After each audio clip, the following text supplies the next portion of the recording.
ODI সিরিজে হারলেও এবার টি-20 সিরিজে ঘুরে দাঁড়াতে মাঠে নামছে বাংলাদেশ দল। আগামীকাল সেখানে জিম্বাবুয়ের বিপক্ষে শক্তিশালী একাদশ দাঁড় করাচ্ছে বাংলাদেশ। ওডিআই দল থেকে টি-20 একাদশে আসবে পরিবর্তন, এছাড়াও কন্ডিশন বিবেচনায় সুযোগ পাবেন একাধিক খেলোয়াড়। সব মিলিয়ে আগামীকাল বাংলাদেশের সম্ভাব্য একাদশ নিয়ে থাকছে প্রতিবেদন। টেস্ট ও ওডিআই সিরিজে হার, জিম্বাবুয়ে সিরিজটা মন মতো কাটছে না বাংলাদেশ দলের। তবে এবার টি-20তে জিম্বাবুয়েকে চ্যালেঞ্জ জানাতে নামছে বাংলাদেশ, আর সেখানে শক্তিশালী দলও ঘোষণা করেছে টিম টাইগার। যেখানে শক্তিশালী একাদশ নিয়ে আগামীকাল মাঠে নামবে বাংলাদেশ, আরও এক সিরিজ জিততে থাকবে মুখিয়ে। ওপেনার হিসেবে তানজিদ হাসান তামিম থাকবেন নিশ্চিতভাবে। অস্ট্রেলিয়ার বিপক্ষে টি-20 সিরিজে ভালো করেননি সেভাবে, তবে এবারের জিম্বাবুয়ের বিপক্ষে ওডিআইতে বাংলাদেশের সেরা ব্যাটার এই তানজিদ তামিম। টি-20 সিরিজেও তার থেকে সেরা পারফরমেন্সটাই চায় বাংলাদেশ দল।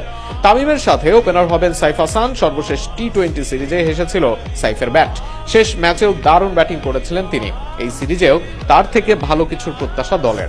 সাইফের পর নাম্বার 3-এ থাকবেন ভারপ্রাপ্ত অধিনায়ক তাওহিদ হৃদয়। দলের দায়িত্বের সাথে ধারাবাহিক পারফরমেন্সের দায়িত্ব থাকবে এই ডানহাতি ব্যাটারের উপর। মিডল অর্ডারে স্পিন সামলাতে আসবেন পারভেজ হোসেন ইমন। সর্বশেষ সিরিজে দারুণ ব্যাটিং করেছেন ইমন, দলকে প্রায় জিতিয়েই ছিলেন ম্যাচ। ইমনের পর নাম্বার 5-এ দেখা যাবে মোসাদ্দেক হোসেন সৈকতকে। গত সিরিজে শামীম হোসেন পাটোয়ারি থাকলেও এই সিরিজে বাদ পড়েছেন এই ব্যাটার, আর সেখানে মোসাদ্দেককে সুযোগ দিতে পারে দল। ব্যাটিং এর সাথে পার্ট টাইম স্পিনটাও দিবে কাজে। ওডিআইতে ফর্মে থাকা নুরুল হাসান সোহান আসতে পারে এই একাদশে। দলের উইকেট কিপার হিসেবেও দায়িত্ব পালন করবেন তিনি। নাম্বার 7-এ আসবেন ডানহাতি স্পিন বোলিং অলরাউন্ডার শাক মাহাদি হাসান। স্পিনে বাংলাদেশের অন্যতম সেরা অস্ত্র মাহাদি, তার থেকে এবার ভালো ব্যাটিংটাও চাইবে বাংলাদেশ। প্রতিপক্ষ বিবেচনায় বাহাতি স্পিনার নাসুম আহমেদ আসতে পারেন একাদশে। সেক্ষেত্রে নাম্বার 8-এ খেলবেন তিনি। বল হাতে পাওয়ার প্লেতে বল করতে পারেন, ডানহাতি ব্যাটসম্যানের বিপক্ষে বেশ কার্যকর তিনি। নাসুমের পর একাদশে থাকবেন 3 পেসার। টি-20তে ফিজ হবেন বাংলাদেশের সেরা বোলার।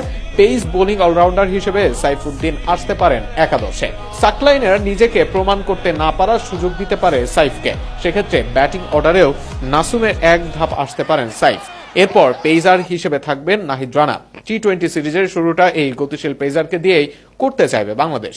সব মিলিয়ে আগামীকাল বিকাল 4:30 মাঠে নামবে বাংলাদেশ। সেখানে এটাই হতে পারে টাইগারদের সেরা একাদশ।